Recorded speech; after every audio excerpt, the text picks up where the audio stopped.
Leo tarehe 23 ya mwezi wa sita mwaka 2026 katika Mahakama Kuu ya Tanzania masijala ndogo ya Dar es Salaam kulikuwa na shauri mbele ya Jaji Mbagwa kesi ya Saidi Isa Mohamed na Ahmed Rashid dhidi ya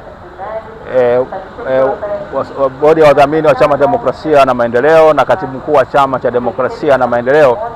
Haya yalikuwa ni maombi madogo ambayo yanahusika na lengo la Saidi Isa Mohamed na mwenzake kupata amri za zuio kwa wadhamini wa Chama cha Demokrasia na Maendeleo na vile vile kwa katibu mkuu wa Chama cha Demokrasia na Maendeleo. Wanarudia yale ambao walikuwa wameomba mwaka jana, kwanza kuzuia matumizi ya mali za chama, ofisi, magari, vifaa vyote vya chama, na pili kumzuia katibu mkuu na wote ambao wanafanya kazi chini yake kujihusisha na shughuli za siasa. Sasa tarehe ya leo ilikuwa imepangwa na mahakama kwa ajili ya kutajwa kwa shauri hili. Sasa ajabu yake ni kwamba tumeingia mahakamani,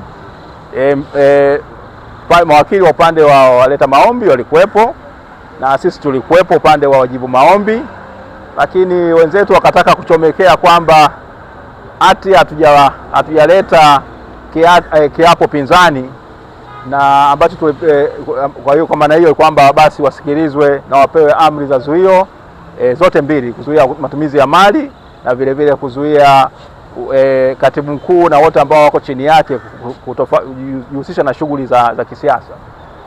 Hii kidogo ilituchefua sisi mawakili wa upande wa wajibu maombi, na kwa kweli tulibidi tumweleze jaji kwamba leo ilikuwa ni siku ya kutajwa wala sio siku ya kusikilizwa.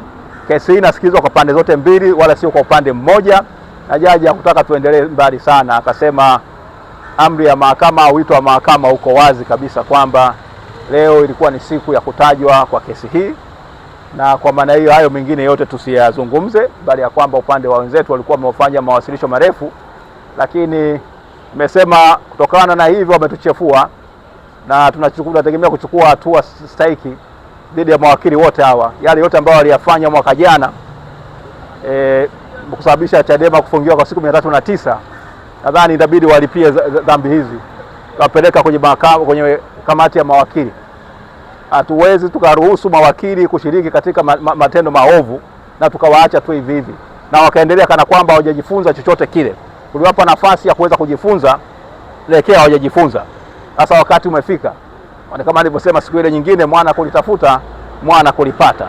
Sasa hatuwezi tukaruhusu watu kufikiria kwamba unaweza ukaenda ukachezea tu haki za Watanzania, mamilioni ya Watanzania ambao ni wafuasi na wanachama wa Chama cha Demokrasia na Maendeleo, ambacho ni chama kikuu cha siasa katika nchi hii. Hakuna chama kingine chochote kile katika nchi hii ambacho ni kikuu kama Chama cha Demokrasia na Maendeleo. Alafu wewe unafikiri kwamba tunaweza kuja mahakamani ukapata tu amri hizo kienyeji na ukazipata na ukazitumia vibaya kwa kukiuka haki za katiba za wananchi wa nchi. Kwa hiyo tutachukua hatua stahiki dhidi ya hao. Saidi Isa anajiandaa, nikiwapatia tu scoop, maombi yetu hasara ilisababisha Chadema ni zaidi ya shilingi bilioni 100. Kwa hiyo na hawa mawakili wa mashirika hata kusababisha hiyo hasara tutawasaidia kuweza kuilipa kwa namna inayostahili. Sasa kesi, jaji baada ya hapo vile vile amesema kwamba kesi hii itakuja, ametupatia nafasi sisi upande wa wajibu maombi siku za kuweza nafasi ya kuweza kuwasilisha kiapo chetu pinzani ambacho tutafanya tarehe 2 ya mwezi wa 7 mwaka 2026, na kesi hii itasikilizwa kama hali ni shwari kabisa saa 6 mchana siku ya tarehe 6 mwezi wa 7 mwaka 2026. Kwa hiyo na kingine ambacho ningependa tu kuambia, nadhani mtakuwa mmeona kwenye mitandao, wadhamini wa Chama cha Demokrasia na Maendeleo na katibu mkuu wa Chama cha Demokrasia na Maendeleo walishapeleka notice ya rufaa katika mahakama ya rufaa dhidi ya uamuzi ule wa Jaji Ngunyare, sehemu ya uamuzi wa Jaji Ngunyare ambao au kuifukuza kwa moja ile kesi ya Saidi Isa Mohamed na mwenzake huyu Ahmed Rashid. Sasa tunapinga rufaa kwamba kesi wanasema kwamba kesi itakiwa ifukuzwe, sio kufutwa, na vile vile atakiwa watoe gharama. Kwa hiyo kuna rufaa hiyo ambayo tumeshapeleka notice ya rufaa na tutaweza kuiarifu mahakama ni kitu gani ambacho tumefanya na kuangalia kama hii kweli kesi hii inaweza kuendelea wakati kuna rufaa nyingine katika mahakama ya rufani. Kwa hiyo ndio hayo ambayo tulionayo, na kingine ambacho tumekitaka ni kuhusiana wanachama wafahamu kwamba kesi hii ni ya wanachama wote, ni wafuasi wote wa Chadema, wana haki ya kuja mahakamani kuisikiliza, na wasikubali mtu yote anapokuja mahakamani akamwambia kesi imeahirishwa. Kama kesi imeahirishwa, mawakili wa Chadema ndio ambao wataweza kutoa taarifa kwa watu kama kesi imeahirishwa. Wana haki ya kuja na kushiriki katika kesi.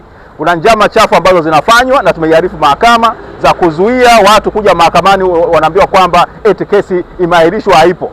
Wanachama cha Demokrasia na Maendeleo, kama kesi imekuwa imeahirishwa, mtaambiwa na mwakili wa Chama cha Demokrasia na Maendeleo na si mtu mwingine yeyote yule. Asanteni sana.